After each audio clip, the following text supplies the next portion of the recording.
Ito ay kaligtasan sa Bismillah. Bismillah.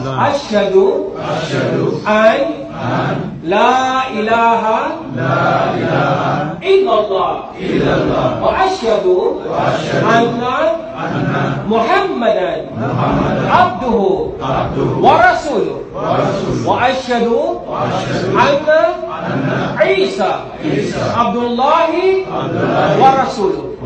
Ulitin ko, asyhadu an la ilaha illallah wa asyhadu anna Muhammadan abduhu wa rasuluh wa asyhadu anna Isa Abdullahi wa rasuluh.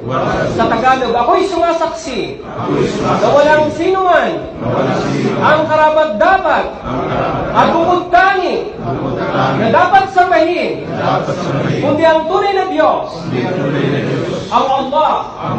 At sumasaksi rin ako na si Muhammad ay lingkod, alipin, at sugo ng Allah. At sumasaksi rin ako na si Jesus, anak ni Maria, alipin, lingkod, at sugo ng Allah. So maraming salamat. Pwede na kayo mo po. Inshallah,